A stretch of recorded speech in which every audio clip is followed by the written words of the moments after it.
next to Moses. Hello, my name is Greg, DJ Kleen Bridgman with the Best Damn Show. I'm here with some very good friends of mine, Jaded Heart. Guys, y'all got a reunion show coming up. We'll talk about that here in a minute. Let's get started with just a smaller introduction with everybody and what you play. Mike Foster, I play bass. Tony Mosier, guitar. Chuck Driver, and I sing. I'm Jason Mosier, and I try to play the drums. All right. So how did y'all get together originally? Bluegrass. I had a little side project band, and we didn't have no lead guitar player. But we played over behind Tony's house. He had a girlfriend back in them days, so we didn't see much of him. But we play our songs, no lead guitar. But then one day, me and the guitar player had a little falling out, and it may have been before that. But anyway, one day Tony had a falling out with his girlfriend. Here come the doors open on the little building. He's wheeling his stuff in there. Didn't even ask nobody. Come in there, just started playing lead, and that's how I met Tony. You invited yourself into the jam? No, Sean. Sean invited you? Yeah, Sean was drumming. Yeah, that's his cousin Sean was And playing. he kept inviting me. Now the guitar player you're talking about is my brother-in-law, actually, Keith Jackson. That's right. Yeah. All right. Wow, that's a small world, guys. Now, okay, and then from this, you really didn't start playing like heavy metal. Y'all went to more bluegrass, right? Called Bow Boys. Is that? Well, my sister had a boyfriend, Yeah, the guy that looked like Peter Brady. Chris. Yep. Chris. Yeah, we did some stuff with him, and then that's when we went into bluegrass. Okay. And then at first y'all had that girl singer, right? Yes. And then Wade Seaton was in there, Lance was in there, and then she left and Chuck came in, right at the tail end of that.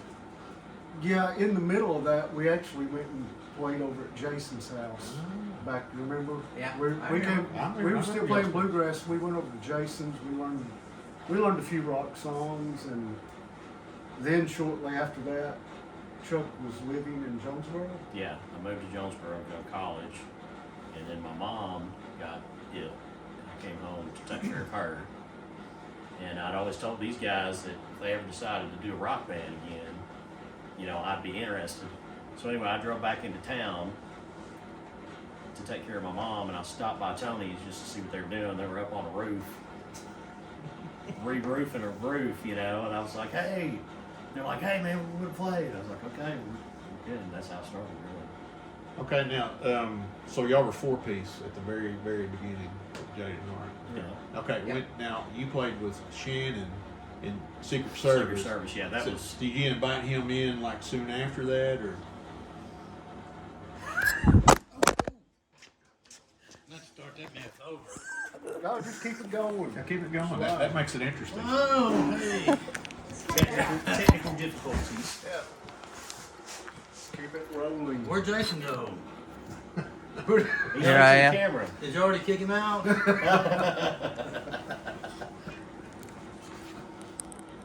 I'm sorry. I'm sorry. It's all right. I hope it didn't crack it. No. Well. Okay. Okay. What was I saying? Oh, Go ahead. Shannon. Yeah. Yeah. So y'all were four-piece, and then, you know, I don't know how many months later y'all decided to bring Shannon in from Secret Service, which I'm assuming by this point had been disbanded for a while. Oh, Yeah. yeah. Yeah, Shannon, I don't know, how long have we been playing when Shannon came in? Few months. Yeah. Yeah, 2, 3, 4, 5. And Shannon stayed with us for a while. Yeah, he did. Yeah, because y'all did some gigs at the High High School Gym. And then in '91, we did that River gig with Lance's band and a few others. Chicken Fest. Yeah. So he'd been there for a while. And then I guess he just decided he didn't want to stay, or is that Maybe we got too wild for him. too wild for him? He might have been, was he married then? I think Shannon was married. He then. might have been the only one married, so we were free.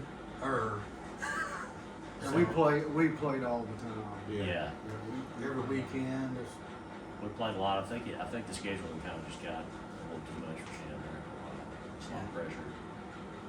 Okay, and after that, y'all really got kicked off and started opening up for bands and venues around Little Rock and stuff. Can we talk about some of those? I mean, some of them are pretty big names. Some of them with some good ones. Yeah.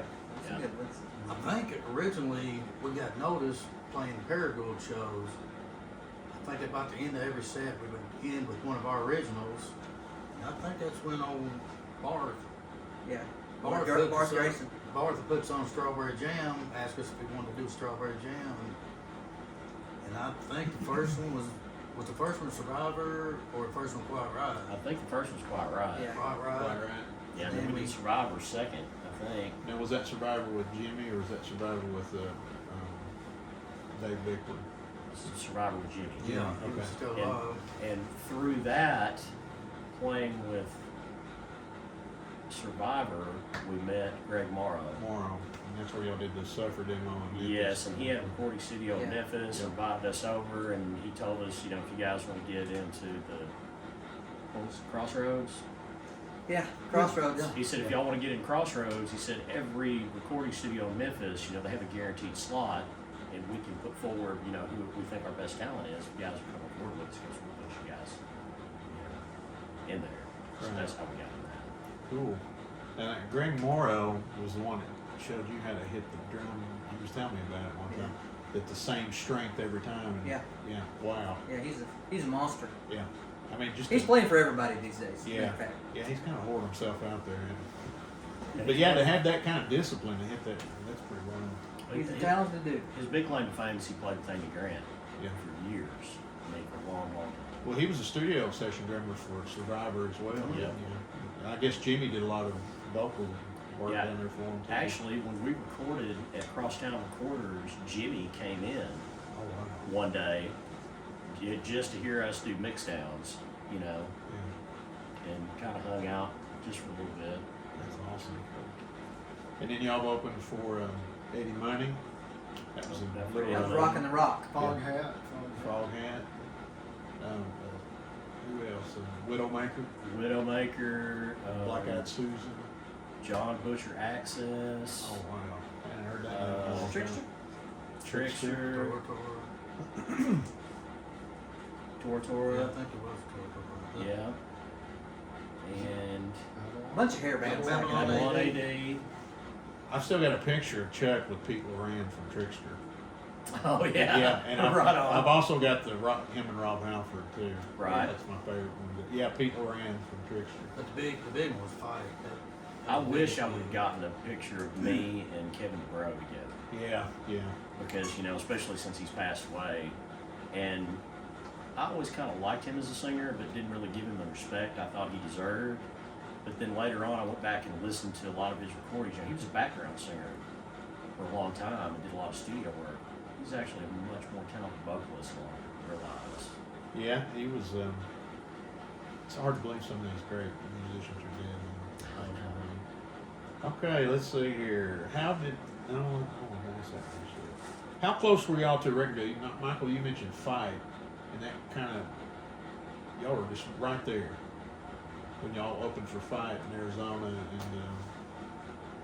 Yeah, but was there talks? I mean, Well- was there? I mean, was you right there? Like, I mean, I remember y'all just saying y'all were just like right I do there. remember we went back to a restaurant called the Satisfied Frog, and we had dinner with Rob Halford and the band and everybody. And he told us, he said, now there's some record executives over there. Y'all go over and start talking to them. I don't think we ever did talk to them, but I guess we were kids and Just didn't We didn't know nothing. we just then. thought it. I mean, Rock could Still help us, but we could try to help ourselves out, but we didn't.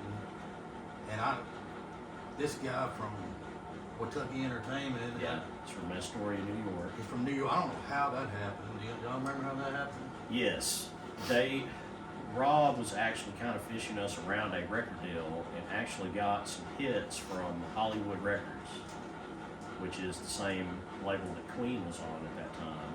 Wow. And it was my understanding that Kentucky Entertainment heard through the grapevine that Hollywood was interested in us. And so that's how that contact got made. But that's, you know, Phoenix, in New York. So how that travels, I don't know. Other than the fact that we had gotten Metal Edge magazine twice. Yeah. And when you start doing that, you start garnering a little attention for yourself in the industry, it kind of gets passed around, I think, especially back then before the internet. Right. Because this was all cassette Prehistoric tapes, times. Yeah. CDs. Yep. We were sending out handwritten mailers. Yeah.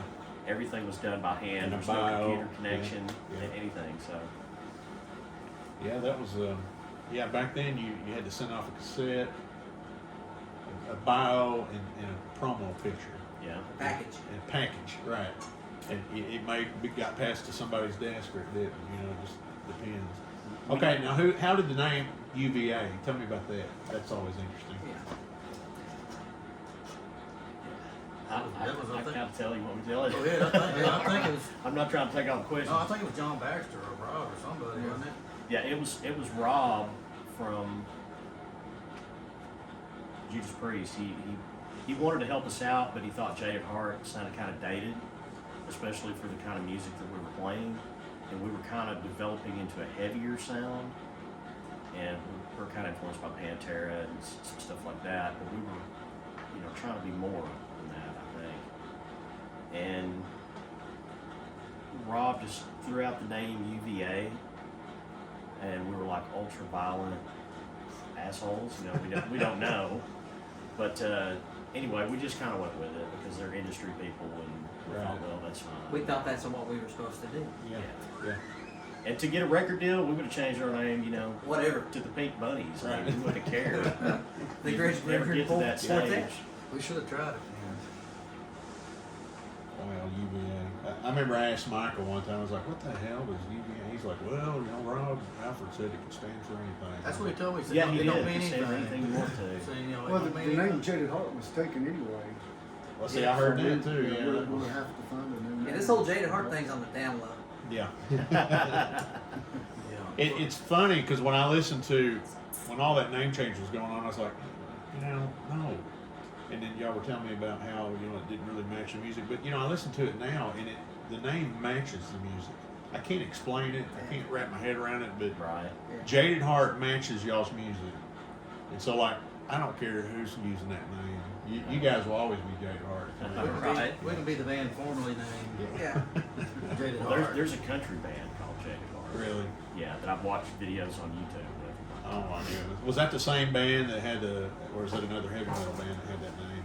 There's another heavy metal band that had that name too. Okay. It was actually stolen from a Dawkins song. Yeah, right.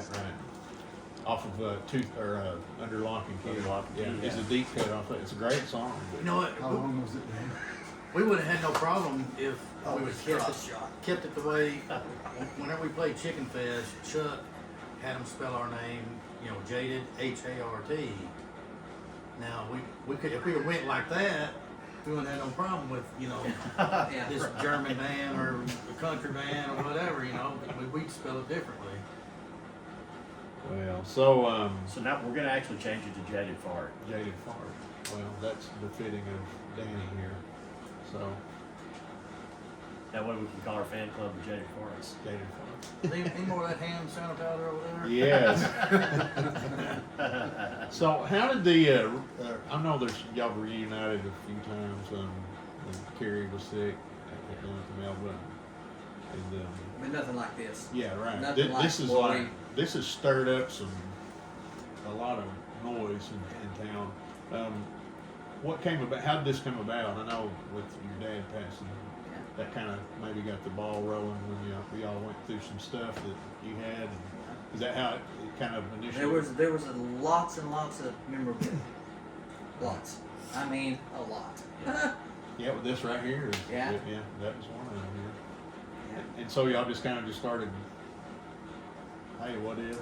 We Oh, got yeah. together and just started looking at all that stuff, and then I guess Lisa contacted you, Mike. Yeah, I've got another band, Trick and Nicky, and we played several times out there at Greasy Bend, UTV, UTA, what is that? You're right. Four wheelers, Yeah. go karts, Rosie, right? out in Rosie. We played several shows out there, and I just threw it at her one time because she was back there during them days, and she saw Oh, yeah. us, and she said she still got her shirt.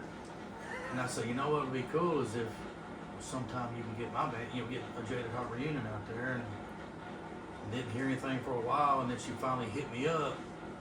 Well, I couldn't say yes because Tony said, man, if they ever hit us up, we gotta have 6 months to get ready. So I turned everything over to Tony, let Tony start handling it from there on out. That's where we're at. And here we are, Here we are. playing music again Playing every music. weekend. Y'all sound tight, like y'all never missed a beat. That's unbelievable. I think we play better now than we did then. Well, y'all more mature, and of course we're all old as hell, so Right. that helps a little bit. Well, I had a question for Tony, just to get him to talk. I can't remember what it was, but we'll do this. How Let's old go. is he? Ask him how old he is. Yeah. You graduated in '85, so 85. everybody can do the math. What was his nickname in high school? I have no idea. I do. Here's a question I got. How did Michael Broyles start? No, I'm just Rolls is a good dude. Taught him Yeah. everything he knows. Rolls is kidding. good. Yeah, he is. I see him all the time at the store. Okay. Some of your favorite bands, go. Well, I first started playing Kiss tunes. I wanted to play bass because everybody played guitar, but all I had was guitar. So I like Kiss, Alice in Chains, Beatles was one of my big bands. Soundgarden.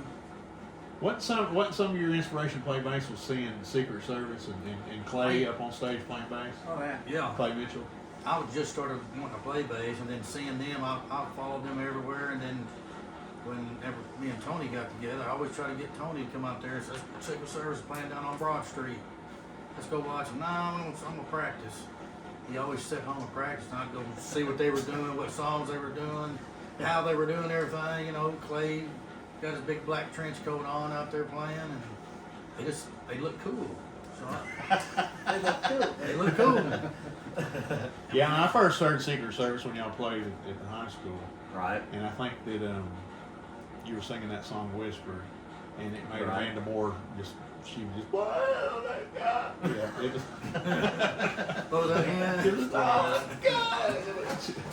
But now we opened up for Secret Service. Yeah. Dorio Brothers. Yeah. when we were Yeah, around. I remember that. Yeah. I do remember that. Yeah, we kind of got. I forgot about the Oreo brothers. Yeah, That's awesome. Yeah, and then we were at the talent show. We were all one group, Right. and we won both group. We went to Little Rock together. Right. Yeah, there's a little history there. I love pizza. Pizza is Yeah, my favorite that's treat. I it. love to eat pizza every day of the week. We were doing a gig down at the new pool, and then Chuck and Shannon come up there and jumped in and did a little rapping with us. Right. Yeah, we had a lot of fun with that stuff back then. All right, Tony, some of your favorite bands, go. And I started playing guitar. Yeah, I'm going to say it's probably the Beatles. Beatles. Listening to the Beatles, I wanted to play guitar, listen to that. Then later on, it was Kiss, Uncle Ted Nugent. Then it was Randy Rhoads for Ozzy, Iron Maiden, Judas Priest. Just my all-time favorite band, Dream Theater. Yeah. In my opinion, you can't beat those guys. Yeah. When we saw them in Memphis, Yeah. me and Tony were just like, he was staring at Petrucci, and then I was going from Petrucci to mine. I couldn't keep my eyes. I was just doing this. I mean, they're just unbelievable. Oh yeah. And I can't. George Lynch, big Yeah. influence. The Donkin, y'all played a lot of Donkin songs back in We the did. '80s. Yeah. Okay, Chuck. Favorite bands, go. Probably starting out as a kid. My dad was kind of a big influence on me. He was a big Beatles fan, so the Beatles. But then when I was 12 years old, I heard Rush Moving Pictures, the album, Yes. from start to finish on vinyl. My best friend at the time had an older sister who was really hot, and I was 11. She was 16. Couldn't care less about me. But she was like, "You guys got to get out of here. I'm gonna listen to this record." And I was like, "Can I listen?" She's like, "Yes, but you got to be quiet." I was like, "Okay." She said, yeah, so I had to listen. But anyway, she dropped the needle on that record, and from that day forward, I wanted to be a drummer. So that 13th Christmas, my dad bought me a set of Ludwig Silver Sparkle 1957 vintage kit. I wish I still had. I wish you still had it too. I had a piccolo snare. I mean, it was awesome. A cowbell with it, everything. And I played drums, but it only went so far, and I was getting kind of bored with it because my playing had reached a pinnacle that I wasn't going to get any better unless I invested a lot more time in studying rudiments and that kind of thing. So I was like, I'd kind of like to sing. And no one else could sing. There was no singers around. And I was like, well, I can sing in choir a little bit, so I'll just try. And I started singing, and I kind of got the bug of the attention. I like the attention, getting in front. But it's not something that came natural. I didn't really work at it. I'm still working at it. 54. Yeah, I remember when y'all moved here from Dallas or the Dallas area, you had played with Steve Jarvis. at Yes, Rikers Island. that was actually my very first band, and we were actually called South by Southwest after Alfred Hitchcock film. And it was Steve Jarvis on bass, Lane Haygood on guitar, Tammy Hilburn on vocals, and I was the drummer. And we played stuff like REM. Yeah. It was all alternative kind of music before alternative music was as big as it is. Yeah. Yeah, Lane was giving guitar lessons down at Lou's. Lane is a fantastic. Yeah, he was good. He really is. Somebody I've always wanted Tony to meet. I mean, they're not on the same kind of level, but Lane is good. He gave Keith Jackson guitar lessons. He gave me one lesson. Yeah, gave me one too. Yeah. All right, Jason, favorite bands go. I'd have to say initially Metallica, Van Halen, Slayer, Yes. The Police. Yes. I can't play like any of those guys, but I like to listen. Beg to differ, man. I always that's where first two albums I ever bought. I bought them on the same day, and Justice for All and Van Halen one. Van Halen, one great album. I bought them both on the same day. That's the first ones I ever bought on my own. Then My favorite is number 2. I like that one too. Yeah, I mean, I don't know why everybody likes it. I mean, number 1's great, but just something about number 2 that I always really enjoyed. Well, a story that seems it just happened to be coincidence, but Jason used to listen to a band called Racer X. Scott Travis. Scott Travis. He liked Scott Travis's drumming. Well, we were all Jaded Heart fans. We liked George Lynch, we like the song Jaded Heart anyway. Dawkins fan. Dolphin Jaded Heart. friends, yeah. Anyway, we like talking. Chuck, he liked Rob Halford singing. Well, whenever we got the gig in Arizona, out of all people playing drums for Fight was, Scott Travis. Scott Travis. Razor Well, X. there's his somebody he liked. Well, and there was Rob Halford. While we were playing at the show, after we already played, and I guess we were watching Rob Halford play. In the doors, here comes old George Lynch. Wow. And so they're just everybody we had kind of idolized was there at one spot at one time. Right. It was strange. I gotta say, if it wasn't for when you moved to the base work, if it wasn't for you, I mean, Jody Gilpatrick he had it all going on. But when Chuck came down, he brought this new. Well, I wouldn't even know who Vandenberg was or Racer X if it wasn't for Chuck. And when he told me about them, I was like, what? And Red Dog Records, I went to Red Dog Records, snatched both of them up. And I was like, oh my God, these guys, I see what all the gist was about. I didn't know who U2 was until. Well, I didn't know who Echo and the Bunnymen was till he came in Alco one day. He's like, I'm here to buy Echo and the Bunnymen. I'm like, Man, my taste in music is so eclectic. Yeah. It truly is. I mean, even today, if you look on my playlist on my phone, it's Tchaikovsky to Chid to Jake is one of the latest ones I've got. He's a pop artist that my daughters like. Bieber. Justin Bieber. I'm not. Now, my daughter was a Bieber fan at one time. Yeah, I got one of those too. She had the Bieber fever. She did. I was gonna say it. Tony,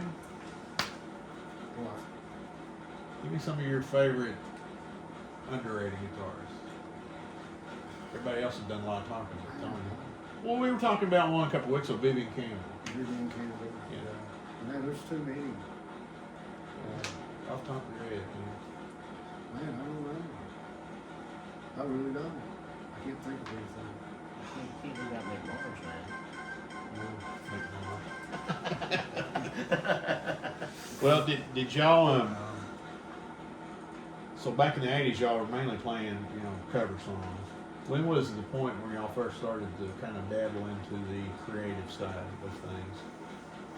I don't know. We just started mixing them in there. I Yeah, can, right from the I can beginning. remember a specific event where I knew from that day forward we were never going to be a cover band ever again.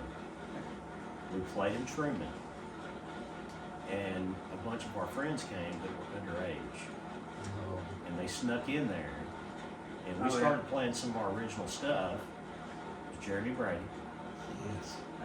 And they were moshing around in this redneck bar. These bouncers, they didn't know what that was. They thought a fight was breaking out. So they tackled one of our guys and shoves him out the door, and a fight breaks out. And we all stop, and they said, "We're not going to pay you." And we're like, "We don't care." And they're like, "You'll never play here again." And I was like, "It doesn't matter because we've already played here anyway." Yeah. And our sound man got knocked out. And it was kind of a fun, interesting situation. However, after that, everything changed. We were no longer a cover band. We were writing originals and playing bigger shows and just trying to focus. Well, I remember as far back as when Shannon was still in the band that y'all were playing a few. You were kind of working them in, Yeah. like Midnight Man. Was Midnight Runner. Midnight Runner. That's it. Yeah, yeah. We were trying to do 10 covers and 2 originals. Never Nasty met. Child. Nasty Child, Nasty Reputation. Sister in Nasty Chains. Reputation. Everything was nasty back then. It was pretty cheesy. Yeah. I listened to them probably about 3 or 4 months ago. Those are good songs, every one of them. I wished I had like a hard copy demo of them, but some of them were like practice sessions. But they were good. I mean, you could tell there was a lot of Dokken influence on some of them songs. And, Well, we were just learning, yeah, you know. but I love the evolution because it was like when I moved back in '92, I think. I kept thinking when I'd hear Jane Hart's playing, I kept thinking, oh, they're playing Nasty Child, and they're playing Midnight Runner, and then when I first heard, I think it's something we all were playing down the river, opening up for Mother's Day Out. After they come up, y'all played one of your originals. I don't even remember which one it was, but I was blown the hell away. I was like, wow, these guys have just took it to the next level. So that evolution there, was that kind of drastic, or because the grunge movement came in full force, Oh, yeah. fist swinging. So did y'all feel like y'all had to kind of go in that direction and away from the glam metal like everybody else had, or? I definitely felt that. As a singer, I felt pretty liberated by the grunge movement.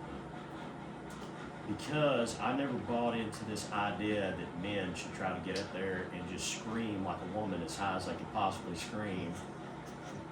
And somehow that'd be awesome when they're 50. Yeah. And what you're seeing now is a lot of rock stars, they can't even sing their own songs. No. But I lost my train of thought. Well, it's, Sorry. well, You know, yeah, as a guitar player, it certainly, I was affected by it, no more guitar solos for you, buddy. Now there were still guitar Oh, I know, solos, I but know. just the different, The music was more progressive. Grunge had a little bit more progressive flavor to it with the time changes and stuff. So that had to be that was a drastic move from glam metal to, but y'all hit that evolution just perfectly. It was just like it was a smooth transition from my standpoint. I mean, from y'all standpoint, would you say it was a pretty smooth transition, or?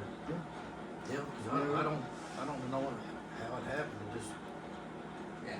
this song came out, I'd have a part, Tony had a part. He said, oh, and they fit together and just. Us kind of getting up together with Rob was an influence too, because our music started. It was kind of heavy with that first recording we did in Memphis, but it got progressively heavier. Right. I think that kind of stemmed from us trying to write more towards what the vision that we saw, or try to write something we thought might appeal to Rob and he would get more excited about and help us more with. But there's a lot of good music that came out of that, no matter what Yeah. no matter what the reason was. There's some great music Oh, came yeah. out of that. If I go back and listen to the Suffer demo all the way up until demo 2, I think is what y'all are calling it. Yeah. I mean, and even the demo 1, it is like, okay, this is awesome.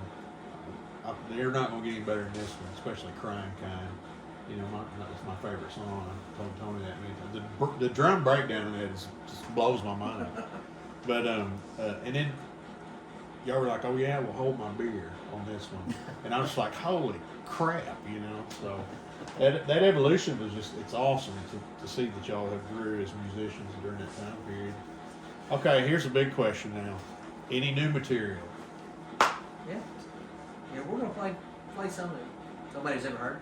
Cool. We'll Okay. at least be playing one that we've never recorded. There'll be at least Maybe one. another. There could be some more. We've got time. We've got songs that are pretty much all written, and That's never been recorded, right? Right. they've been recorded Recorded in a on the practice jam set, a box little for jam box posterity, on a but cassette. yeah, Yeah. but nothing that's been recorded like that, seriously. Wow. Right now, we're just having to focus on tightening up what we already done. Hey, y'all sounded pretty tight to me. A lot of these songs was written 30 years ago. Yeah, I was sitting there when I was standing over there listening to y'all. I was sitting there going, 40 years, guys. And 40 and years. some of the stuff could probably fit, and on the radio. Oh, it's better than the stuff on the radio. I'm gonna But stop we're you just a right bunch of there. kids and in our teens, and except Jason, he wasn't even in his teens yet. Yeah. He was Yeah, 13. Yeah, he was. He was in his teens. He was 13 when I met you. So I that think was. I met him when he How was old are you now? 16 or 17. 49 now. Yeah. 49.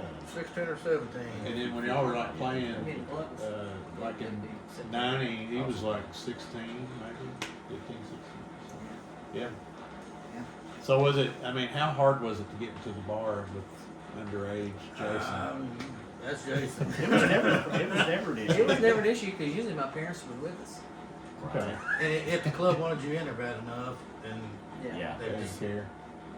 overlook things. Yeah. What was that? What was y'all sound guy's name? I remember him. Big old guy. wasn't he? Robbo. Robbo. Yes. Robbo. All right. Chief Leatherfoot. Yeah, he passed. I was talking to somebody that knew him, and I guess diabetes got him or something. He passed away. I hate that. He was sound man for Tony Spinner, and we were playing in Paragould, and all of a sudden their show was over. But the Paragould show is late. We start maybe like 11 or something, 11:04. But all of a sudden here comes some guys in there, and Rob, he's got his little flashlight, just checking everything out, all their Yeah, checking connections. the mixing We're console. thinking, what in the world is this? And I don't know how it happened, but he just decided that from then on he wanted to be our sound man. And Yeah. we took him to Texas, and Yeah, we took him everywhere. Yeah. he was good. He was a good sound good. man. Well, my last question is, Jason sent a challenge out for you to bring that Beretta back. Is that a possibility? It's in the mail right now. So you ordered I one. ordered one. He said There you go, man. He said he's gonna fix me whatever I want. There I'm you gonna go. ask for beans. So the Beretta is making a comeback. Oh, Bray's coming. Bray's coming. Good. Any other comebacks we can look forward to? We got some shirts. We're gonna have shirts for sure, and Schweitz. some Yeah. shirts with the new improved. This is Tony's better half.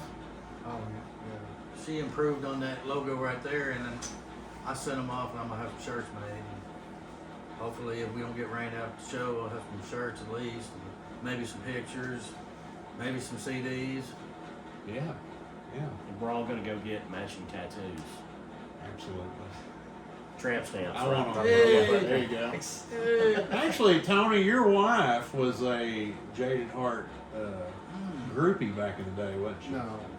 No, she Michael told me that No, she she was- traveled with the band sometime. no.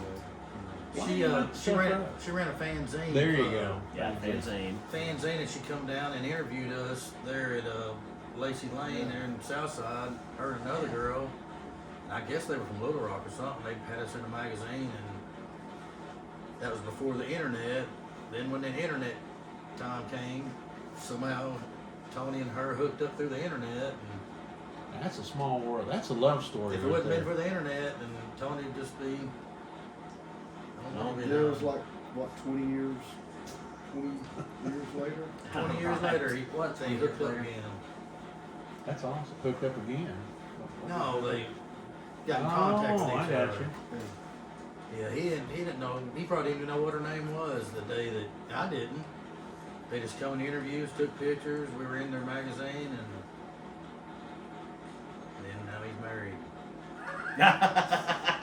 She's been searching for him for 20 years. Well, you guys got anything else you want to talk about before we cut this off? Dated show. Day of the show. Absolutely. April 14th. April 14th, It's Michael. on a Friday, 8 o'clock. It's Greasy Is it on Man. Friday or Saturday? It's a Friday. Friday. It is Friday, Friday. 8 o'clock, I April would like to 14th. be Saturday, I but wish it was Saturday. Well, it'd be better. Jason's got another gig next day. Got another gig next week. Lockhouse, At Press Ellis. Press Ellis. It was Orioles opened up for him back in the day. Yeah. Originally, the date was March something, and they had to push it forward. It was going to be on a Saturday, but Aren't you still busy too cold outside? yeah, too, I yeah. think. Yeah. The later in the year, the better. The more. So tentatively right now it's at 8 o'clock, April 14th. 8 o'clock. So So, what's I the mean, name of that place in Rosie? it's Greasy Bend. Greasy Bend. Off-road park. Off-road. Off-road park. It's in Rosie, but like Tony said, April, is when it rains a lot. So if it gets rained out, then we're gonna push it back to another show, another point. If they, if they allow us. 'Cause I really don't want to do all this work for nothing. You know what I mean? Yeah. So, April Scours. Brings, yeah. And, All right. Now, if we don't play because of the April Scours, that'd be Mike's fault. Well, we're all at that age, and Yes. We it don't have even the- have to be April to we get have the the- shower. oh, we have Trots. the oops. The old trots, yeah. sometimes. Yeesh, bunny. Okay. All righty. Thank you guys. I appreciate it. No, Come to the that- show. Come to the show. Come to the show. I'll be there. Thanks, guys. I think that went well.